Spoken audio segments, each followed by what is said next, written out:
Bonjour à toutes et à tous. Qui dans la salle connaît les images Panini? Ah, vous madame, oui, c'était ça à l'époque. Jean-Pierre Papin, oui, c'est vrai. Qui connaît les cartes Pokémon? Exactement, monsieur Pikachu, oui c'est ça. Raichu, Sacha, oui. Ok, merci. Donc je me présente, Joe Gillian, fondateur et porte-parole du collectif Abou. Je crée des lignes de vêtements unisexes, ludiques et éducatifs pour jeunes publics, en l'occurrence les enfants, grâce à un concept de patch interchangeable à volonté.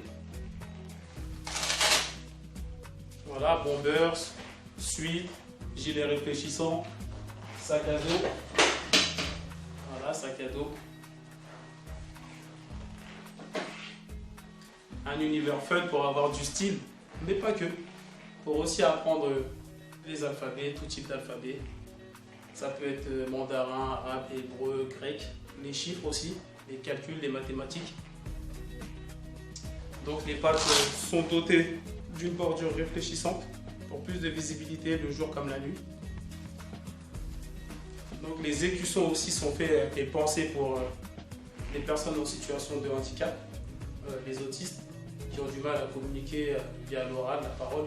Donc ils pourront identifier, indiquer leur humeur du jour, Ils pourront indiquer leur humeur grâce aux patchs, les patchs à smiley, quand ils sont en colère, avec les nuages, le nuage gris, le soleil. Donc ça sera interactif. Et l'idée c'est que les enfants, à la récréation, ils ont des nouveaux jeux.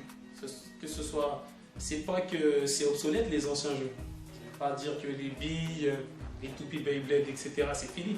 Mais au moins il y a un nouveau type de jeu pour créer du lien, des échanges, du partage, une fraternité. Mettons l'enfant, il a le drapeau français en triple.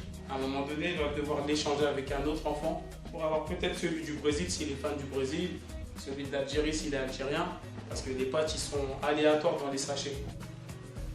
Et donc ça crée du lien, réseau, partage, comme à l'époque les images Panini et comme les cartes Pokémon. Et donc en gros l'idée elle m'est venue parce qu'il faut le savoir, j'ai été animateur dans les centres de loisirs pendant 11 ans.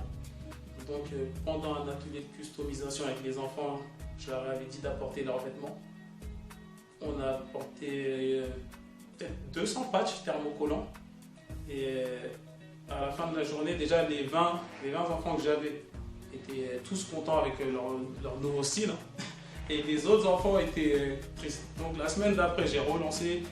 Au lieu d'avoir 20, j'en ai eu 40, ensuite 60. Les parents sont venus me voir pour les petits frères. Et de là, l'inconvénient que j'avais remarqué, c'est qu'une fois que les patchs étaient collés, on ne pouvait plus les changer de place. Et les enfants ils changent d'idée toutes les 10 secondes. Ils peuvent vouloir le patch ici, ensuite ils le veulent ici. Donc j'ai pensé au patch à scratch avec du velcro un peu partout dans le blouson. Et donc l'idée c'est de pouvoir être fun tout en apprenant l'alphabet, les chiffres, mais en étant stylé. Voilà. Merci à vous.